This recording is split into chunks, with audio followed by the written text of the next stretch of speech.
Hello UPSC aspirants, my name is Shambhavi. Hope you all are doing well.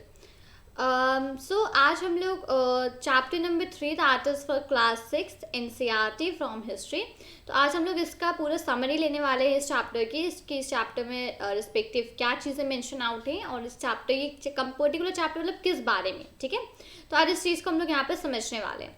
तो name of the chapter is in the earlier cities, मतलब कि पुरानी cities के बारे में यहाँ पर हम लोग को पढ़ने को मिलेगा. अब सेविंग एंड ओल्ड बिल्डिंग इस रिस्पेक्टिव चीज़ का यहाँ पर मतलब कि बहुत ज़्यादा इंपॉर्टेंट नहीं होता है, मतलब इससे कभी भी कोई क्वेश्चन नहीं आता है, सिर्फ ये एक रेफरेंस के लिए पूछा था. तो इसमें ये है कि दो बच्चे हैं, जसपाल और हरप्रीत. वो क्रिकेट खेल रहे थे, उनके घर के बाहर एक लेन थी, उसमें क्रिकेट खेल रहे थे. तो उन्होंने नोटिस किया कि कुछ पीपल वहाँ पर एक पुरानी बिल्डिंग है उसको देख रहे हैं, उसके बारे में कुछ बात कर रहे हैं. तो वो बच्चे उस पुरानी बिल्डिंग को हॉन्टेड हाउस कहा करते थे. तो एक लोगों ने कहा कि लुक एट द आर्किटेक्चर, वहाँ की जो आर्किटेक्चर है उसको देखो कि, और फाइन वुड कार्विंग्स, जो वहाँ पे वुड की जो कार्विंग्स हो रखी है उसको देखो. तो अब लोगों ने सोचा कि हमको मिनिस्टर को लिखना चाहिए इस बारे में, यहाँ के अरेंजमेंट्स को रिपेयर करने के लिए, ये जो ब्यूटीफुल सा हाउस है इसको रिपेयर करने के लिए, इसको प्रिजर्व करने के लिए. बट फिर उन्होंने यहाँ पे ये सोचा कि क्यों कोई भी इंटरेस्टेड होगा यहाँ पर इस हाउस में रहने के लिए या इस घर को चलाने के लिए, कोई भी क्यों इंटरेस्टेड होगा. ठीक है, तो ये था इस चैप्टर का कंप्लीट रेफरेंस. यहाँ से स्टार्ट होता है main chapter the story of Harappa की यहाँ से स्टोरी हम लोग आज पढ़ने वाले हैं. आप तो पुराने जो बिल्डिंग्स होती हैं उन सब में कोई ना कोई स्टोरी छुपी होती है, वो हमको कोई ना कोई स्टोरी ज़रूर बताते हैं. तो अराउंड 150 ईयर्स पहले, 150 ईयर्स पहले कुछ रेलवे लाइंस बन रही थी. तो रेलवे लाइंस जो बन रही थी फर्स्ट टाइम पंजाब में बन रही थी. अब इंजीनियर्स जो थे उन्होंने वहाँ पर एक पोर्शन, एक साइट देखी जिसका नाम था हड़प्पा, साइट ऑफ हड़प्पा. ठीक है, उन्होंने वहाँ पर देखा जो कि प्रेजेंट डे पाकिस्तान में. तो उनके लिए एक बहुत ही अच्छा ये सोर्स मिला, उनको अपने लिए एक बहुत ही अच्छा सोर्स मिला वहाँ से रेडीमेड हाई क्वालिटी ब्रिक्स को लेने के लिए. तो उन्होंने क्या किया, वहाँ पे गए उस साइट ऑफ हड़प्पा पे और वहाँ से थाउजेंड्स ऑफ ब्रिक्स ले आए जो कि पुरानी वॉल्स में लगे हुए थे, पुराने बिल्डिंग्स में लगे हुए थे. उस सिटी की जो पुरानी वॉल्स, उस सिटी की पुरानी बिल्डिंग्स में लगे हुए थे, और वहाँ से उन्होंने उन ब्रिक्स को लाकर अपनी रेलवे लाइंस बना ली. कुछ बिल्डिंग्स थी जो कि पूरी की पूरी वहाँ पर डिस्ट्रॉय हो गई थी. फिर उसके बाद अराउंड 80 ईयर्स अगो, 80 साल पहले जो आर्कियोलॉजिस्ट थे उनको अब ये जगह मिली. उनको ये रियलाइज़ हुआ कि ये वन ऑफ द बहुत ही पुरानी ओल्डेस्ट सिटीज़ में से हो सकती है इस सब कॉन्टिनेंट में. अब जैसे कि ये जो फर्स्ट सिटी थी, this was the first city to be discovered, ये सबसे पहली सिटी थी जो कि डिस्कवर हुई थी. वहाँ पे जितनी भी दूसरी साइट्स थी, मतलब जितनी भी दूसरी बिल्डिंग्स थी, सब सिमिलर बिल्डिंग्स थी वहाँ पे. ठीक है, और इसको आर्कियोलॉजिस्ट ने क्या नाम दिया, इसको नाम आर्कियोलॉजिस्ट ने दिया हड़प्पन.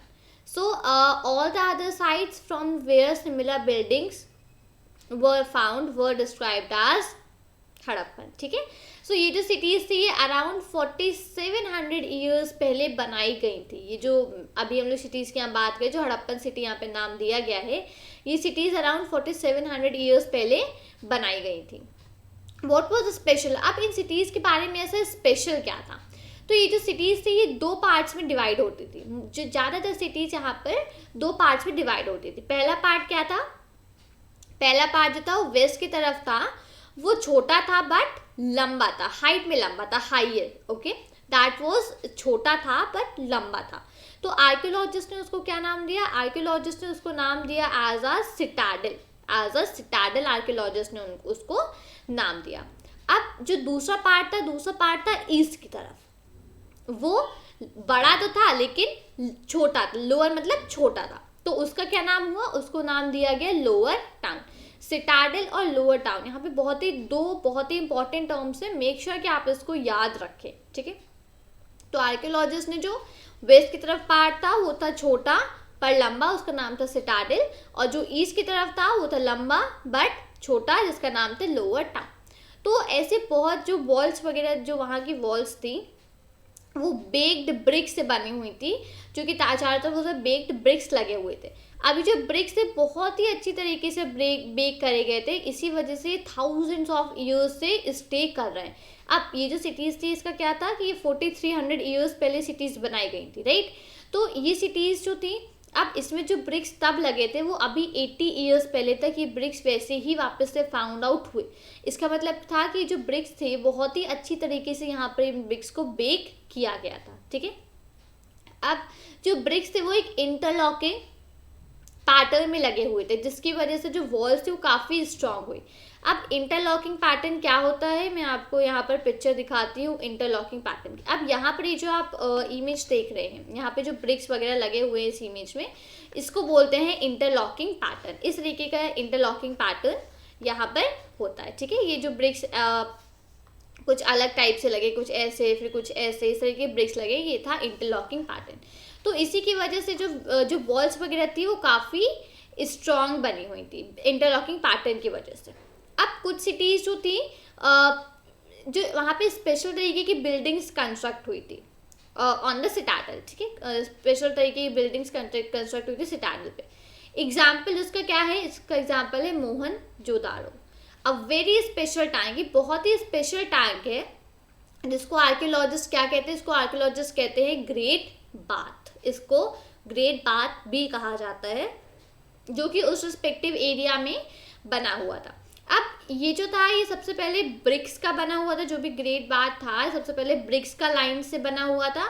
उसके ऊपर प्लास्टर की कोटिंग थी और उसके ऊपर वाटर टाइट रखने के लिए वहाँ पर एक लेयर जो थी वो नेचुरल तार की भी लगाई गई थी।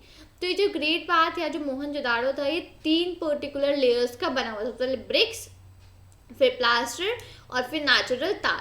तो वहाँ पे जो सीढ़ियाँ थी वो 2 साइड से सीढ़ियाँ थी, जो कि 2 साइड से सीढ़ियाँ बनी हुई थी जो कि आपको ग्रेट बाथ में ले जाती थी। और वहाँ पे ग्रेट बाथ के चारों तरफ बहुत सारे रूम्स वगैरह बने हुए थे, चारों तरफ बने हुए थे। तो अब जो पानी वहाँ पे ग्रेट बाथ में लाया जाता था वो वेल्स से लाया जाता था, मतलब कि कुएं से लाया जाता था और यूज़ होने के बाद उसको वहीं से ड्रेन आउट कर दिया जाता था।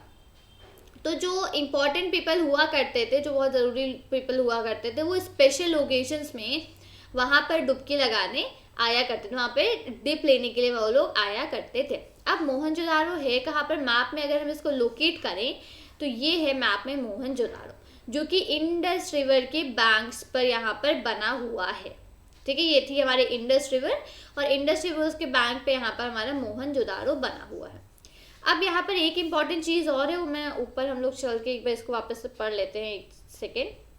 अब ये जो सिटीज़ थी, जैसे हम लोग मेनी ऑफ द सिटीज़ यहाँ पर पढ़ा, तो अभी जो cities many of the cities से कहाँ मिलती थी एक्चुअली, तो these were found in the Punjab and Sindh in Pakistan. Punjab और सिंध इन पाकिस्तान में, गुजरात में, राजस्थान में, हरियाणा में और पंजाब इन इंडिया में।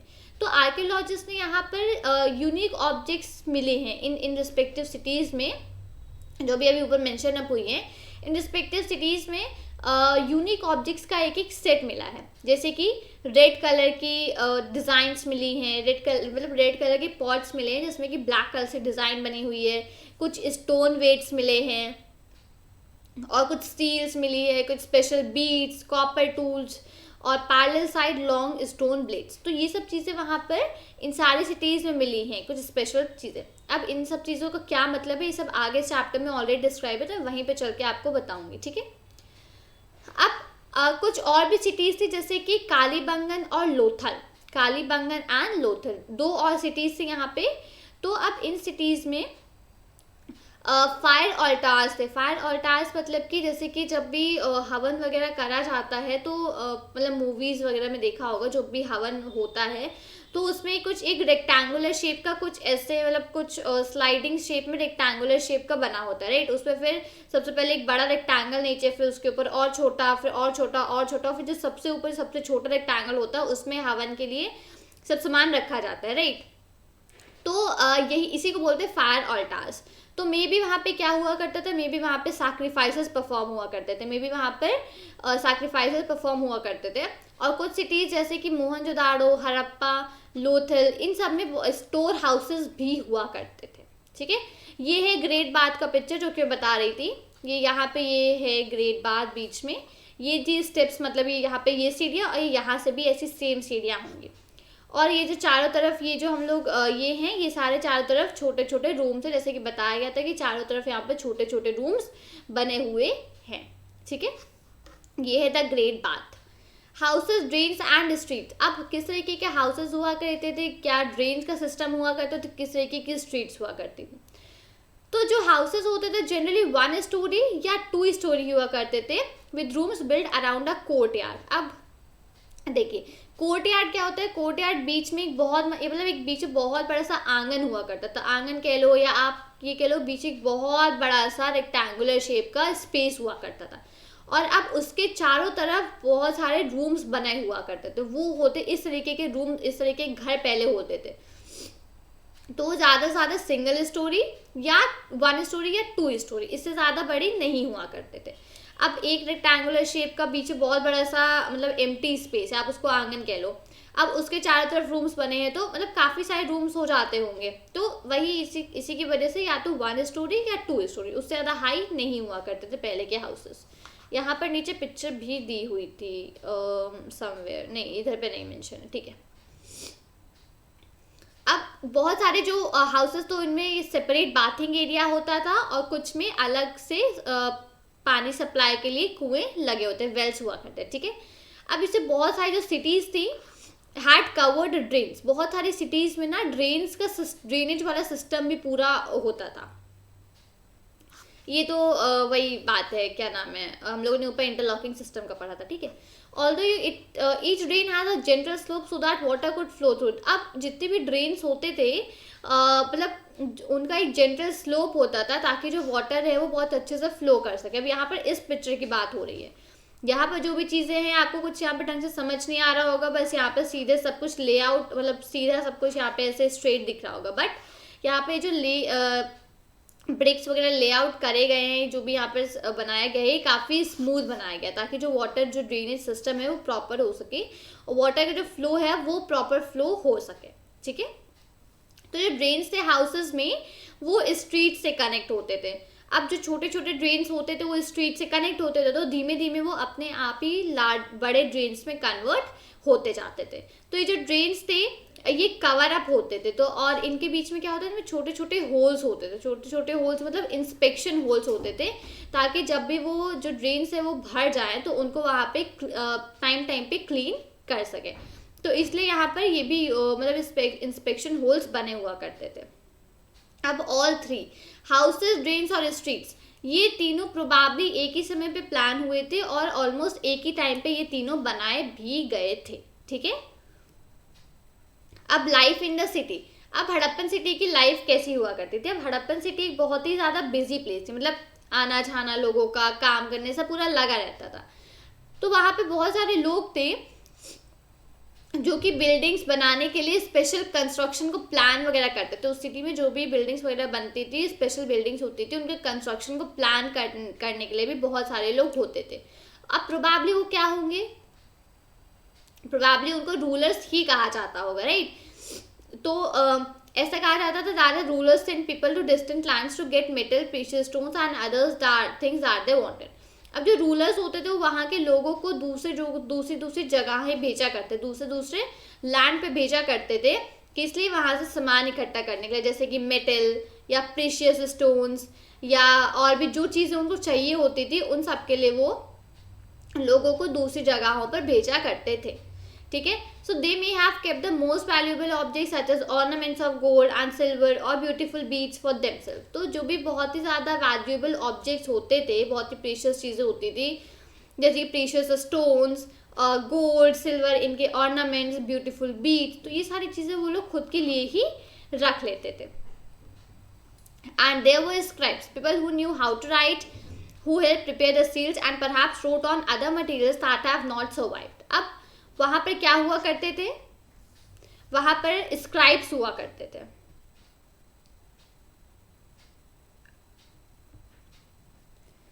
तो स्क्राइब्स वो पर्टिकुलर पीपल हुआ करते थे जैसे कि जिन लोग को लिखना, जो लोग को लिखना आता था, जो कि लोग सील्स को प्रिपेयर करते थे और अलग तरीके के मटेरियल्स पर लिखते थे, वो रिस्पेक्टिव पीपल स्क्राइब्स हुआ करते थे, ठीक है। अब उसके सिवा जो मेन और वुमेन हुआ करते थे दे वर क्राफ्ट पर्सन्स। अब क्राफ्ट पर्सन्स कौन होते हैं, मतलब कि जो लोग क्राफ्ट वाले सामान बनाते थे। अब या तो वो लोग जो सामान था वो घर पे बनाया करते थे या फिर वो स्पेशल वर्कशॉप्स पर जाया करते थे इन सामान को बनाने, ठीक है। लोग एक जगह से दूसरी जगह, एक लैंड से दूसरे लैंड को ट्रैवल करते रहते थे और वहाँ से क्या लेके आते थे, वहाँ से कुछ स्टोरीज और कुछ रॉ मटेरियल्स को वहाँ से लेकर वापस आया करते थे, ठीक है। अब वहाँ पे बहुत सारे टेराकोटा टॉयज मिलते हैं। अच्छा, टेराकोटा क्या होता है? टेराकोटा भी एक मटेरियल होता है, जैसे कि आजकल के जो बच्चे हैं वो फर वाले टॉयज या प्लास्टिक के टॉयज, मेटल के टॉयज, इन सब से खेलते हैं, राइट। बट पहले के जो बच्चे हुआ करते हैं, टेराकोटा एक मटेरियल होता है, उसके टॉय से खेला करता है। तो वो टेराकोटा के टॉयज भी हम लोग को मिलते हैं देखने को, जिससे कि बच्चे मोस्ट प्रॉब्ली खेला करते होंगे, ठीक है। अब नेक्स्ट, अच्छा ये है टेराकोटा के टॉयज और ये है सील्स। अब सील्स एक्चुअली हैं क्या? सील्स आप ये समझो एक उसमें कि सील जो होती है सबसे पहले रेक्टेंगुलर या स्क्वायर शेप की होती है, उसमें नीचे एक एनिमल बना होता है, ऊपर कुछ ना कुछ हड़प्पन स्क्रिप्ट, कुछ हड़प्पन लैंग्वेज में कुछ ऊपर लिखा होता है, जिसको कि आज तक स्कॉलर्स भी ढंग से नहीं समझ पाए हैं कि ये जो लिखा है इसका मतलब क्या है, ठीक है। तो ये जो ऊपर कुछ ना कुछ यहाँ पर लिखा होता था, ठीक है। नेक्स्ट, और साइड में ये है टेराकोटा के टॉयज, इनके बारे में अभी हम लोग बात कर रहे थे। New craft in the city. अब सिटी में कई सारे नए क्राफ्ट्स हैं। अब ये जो ऑब्जेक्ट है यहाँ पर, इनको देखिए, जो कि हड़प्पन सिटीज़ में मिले हैं।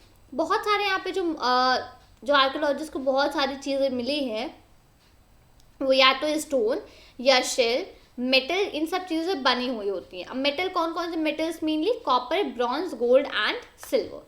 तो कॉपर और जो ब्रॉन्ज हैं वो यूज़ होते हैं टूल्स बनाने के लिए, जैसे कि मतलब यूज़ होते हैं टूल्स बनाने के लिए, वेपन्स, ऑर्नामेंट्स, वेसल्स। तो कॉपर और ब्रॉन्ज इन सब कामों के लिए यूज़ होते हैं। और गोल्ड और जो सिल्वर है, गोल्ड और सिल्वर ऑर्नामेंट्स और वेसल्स बनाने के काम आते हैं, ठीक है।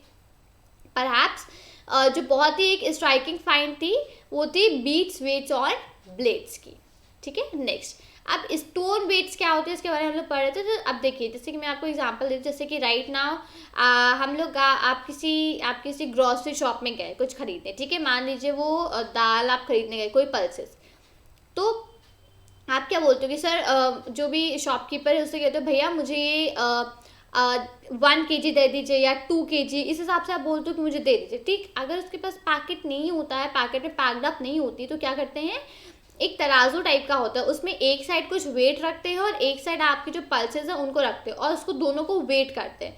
तो जैसे ही वो जिस साइड पे वेट रखा होता है उस साइड जो होता है उस साइड से सिमिलर जहाँ पे आपका सामान जैसे पल्सेस है वो रखी है, जब दोनों चीज़ सिमिलर हो जाती है तब वो आपको पर्टिकुलर सामान दे देता है। तो वेट्स क्या होते हैं, यहाँ किस लिए यूज़ होते हैं, वो हम लोग किसी भी सामान को वेट करने के लिए, जैसे हम लोग को 500 ग्राम्स कोई चीज़ चाहिए तो अब उसको वहीं पर रखा और 500 ग्राम्स का वेट रखा और उससे उस चीज़ को मेजर अप कर लिया कि ये चीज़ 500 ग्राम्स की हो गई और वो चीज़ हम लोग को मिल गई।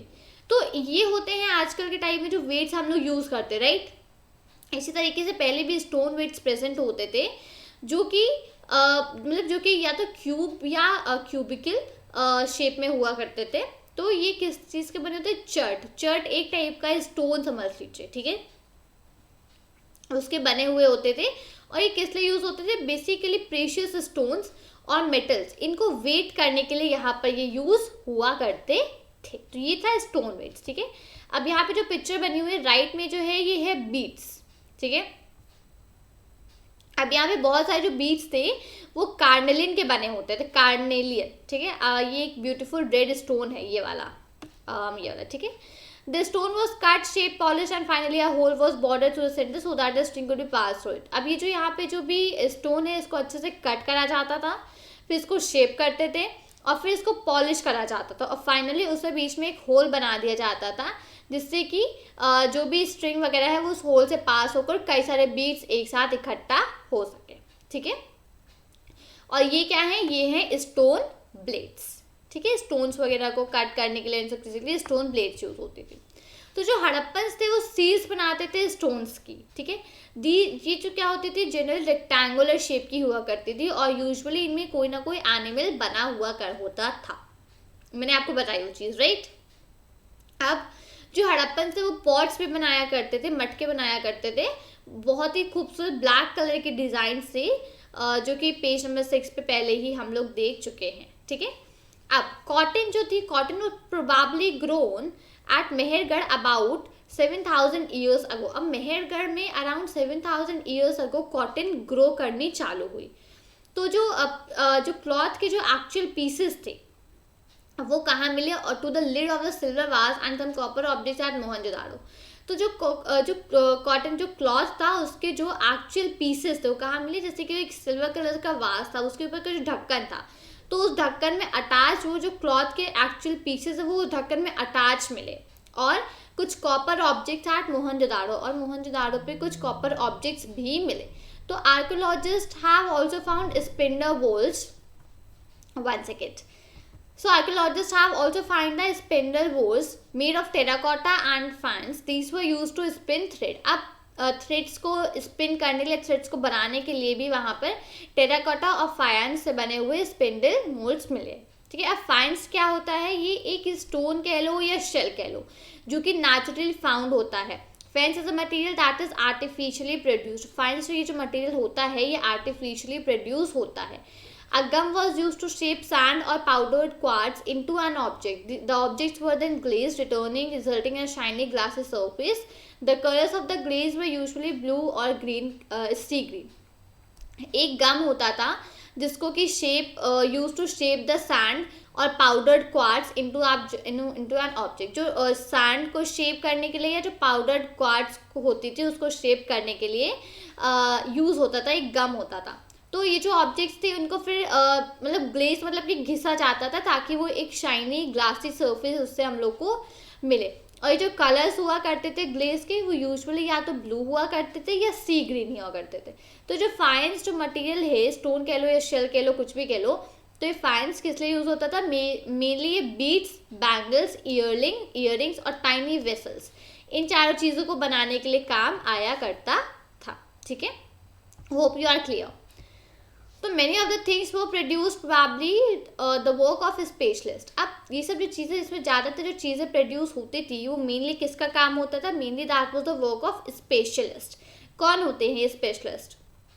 सो स्पेशलिस्ट वो होते हैं जो कि एक पर्टिकुलर काम को एक मतलब किसी एक काइंड ऑफ वर्क को जानते हों और उस काम के लिए बहुत अच्छे से ट्रेन हो और उस काम को बहुत अच्छे से करते हों। Who is train to do only one kind of work, that is called a specialist. ठीक है। तो अब जैसे कि मान लीजिए कोई है जो कि ऑर्नामेंट्स बना रहा है, तो वो स्पेशलिस्ट है उस ऑर्नामेंट्स को बनाने के लिए। कैसे? क्योंकि वो उसी के लिए ट्रेन हुआ है, वो उसी तरीके का काम करता है, तो वो उस पर्टिकुलर काम में स्पेशलिस्ट है। ठीक है। जैसे कि स्टोन्स को काटना, बीड्स को पॉलिश करना या फिर सील्स को कार्व करना। अब यहाँ पे जो हम लोगों ने ऊपर पेज नंबर 28, ये जो ऊपर इमेज है यहाँ पर, 1 सेकेंड, इस पेज इसकी बात हो रही है। अब ये जो इमेज है इसको यहाँ पर देखिए, जो कितने अच्छे इसको कार्व कर रखा है, कितने अच्छे से इसमें सारी चीज़ें बनी हुई है। तो ये जो काम है ये किसका काम हो सकता है? ये काम था स्पेशलिस्ट का। अब not everybody could have been a specialist, सब लोग स्पेशलिस्ट नहीं हो सकते हैं। We do not know whether only men were specialist और वुमेन वर स्पेशलिस्ट। तो हम लोग ये भी नहीं जानते हैं कि केवल मेन स्पेशलिस्ट होते थे या वुमेन भी स्पेशलिस्ट होती थी। मे बी मेन और वुमेन दोनों ही स्पेशलिस्ट हुआ करते होंगे। अब in search of raw materials, raw materials की सर्च में, रॉ मटेरियल्स क्या होते हैं? रॉ मटेरियल्स कुछ ऐसे सब्सटेंसेस होते हैं जो कि या तो नेचुरली मिलते हैं या फिर फार्मर्स और हर्डर्स उसको प्रोड्यूस करते हैं। अब रॉ मटेरियल्स जैसे कि आप पल्सेस ले लो, राइस ले लो, वीट ले लो और कोई भी वेजिटेबल ले लो, कोई भी फ्रूट ले लो, तो ये क्या होते हैं? सारे रॉ होते हैं, मतलब कि सारे के सारे कच्चे होते हैं।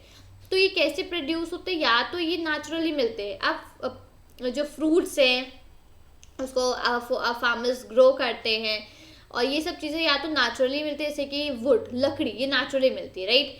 और वीट, पल्सेस, राइस, ये सब कौन प्रोड्यूस करते हैं? सब फार्मर्स और हर्डर्स प्रोड्यूस करते हैं। ठीक है। तो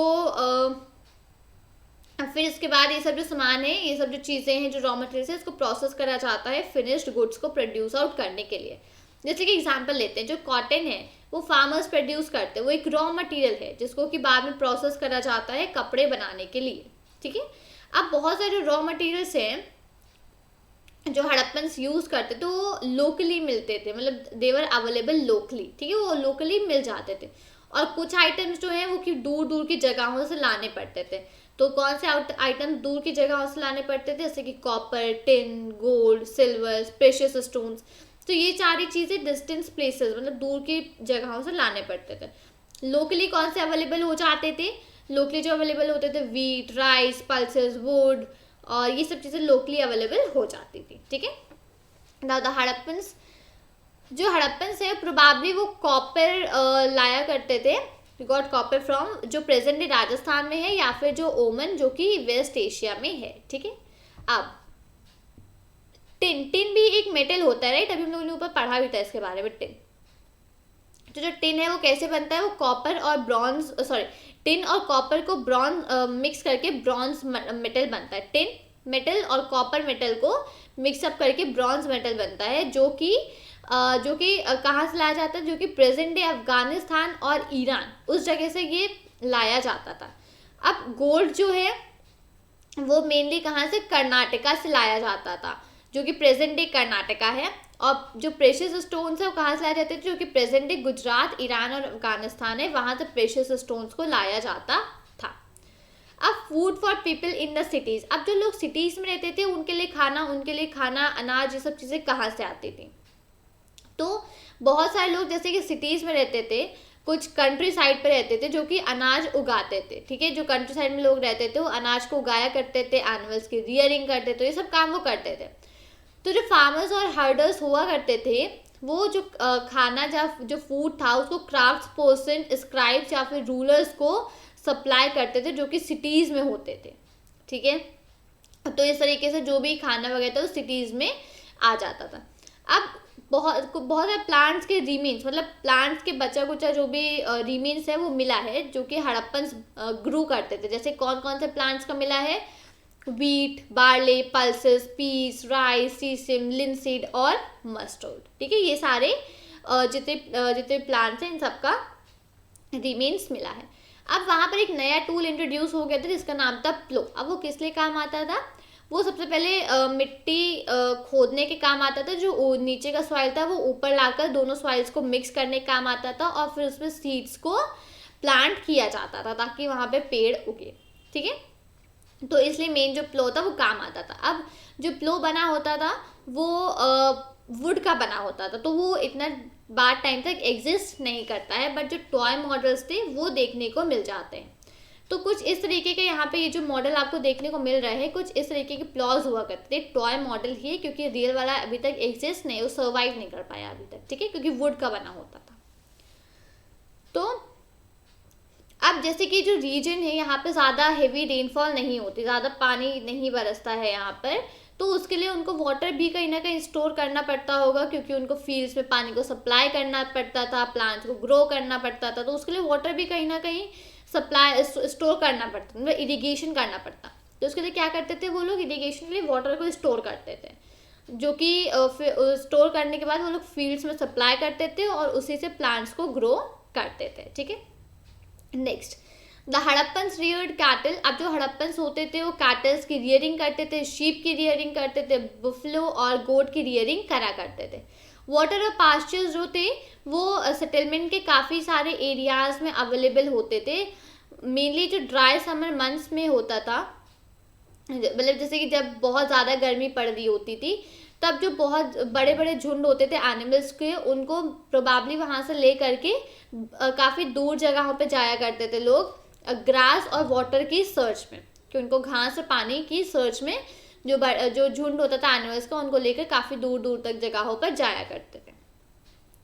वो फ्रूट्स वगैरह भी कलेक्ट करते थे, जैसे कि बेर एक फ्रूट होता है, राइट, उसको कलेक्ट करा करते थे, एनिमल्स फिशेस को पकड़ा करते थे, और वाइल्ड एनिमल्स की हंटिंग करा करते थे, जैसे कि एंटेलोप, ठीक है। अब हड़प्पन टाउन्स, गुजरात में जो हड़प्पन टाउन्स थे उनके बारे में पढ़ते हैं। अब एक सिटी थी धोलावीरा, अ सिटी ऑफ धोलावीरा, एक सिटी थी धोलावीरा, जो कि कहाँ थी, जो कि खादिर बेट में थी, in the run of Kutch. Run of Kutch में खादिर बेट था, और खादिर बेट में धोलावीरा एक सिटी थी, जहाँ पर फ्रेश वाटर और फर्टाइल सॉइल मिलता था, वहाँ पर फ्रेश वाटर फर्टाइल सॉइल होता था। तो कुछ हड़प्पन सिटीज़ वहाँ पे जो थी, अच्छा अभी तक हम लोगों ने पढ़ा था जो हड़प्पन सिटीज़ थी वो 2 पार्ट्स में डिवाइड होती थी, एक था सिटाडेल, एक था लोअर टाउन। बट यहाँ धोलावीरा में जो सिटी थी वो 3 पार्ट्स में डिवाइड हो रखी थी, और उसके जो हर एक पार्ट था, हर एक पार्ट बहुत सारी स्टोन वॉल से सराउंड होता था, और उनके एंट्रेंस पे गेट्स लगे हुआ करते थे। तो अब यहाँ पे सेटलमेंट के लिए भी बहुत ही ज़्यादा लार्ज ओपन एरिया था जहाँ पर कि पब्लिक सेरेमनीज हुआ करती थी, may be could be held. तो पब्लिक सेरेमनीज हुआ करती थी, तो उसके लिए भी काफ़ी लार्ज और ओपन एरिया था। अब यहाँ पे जो और चीज़ें वो क्या है, अब यहाँ पर जो और चीज़ें हैं वो है, अभी तक हम लोगों ने पहले पढ़ा था इसी चैप्टर में कि जो सील्स होती है, राइट, सील्स में छोटा छोटा ऊपर कुछ भी हड़प्पन स्क्रिप्ट में कुछ लिखा होता था, राइट।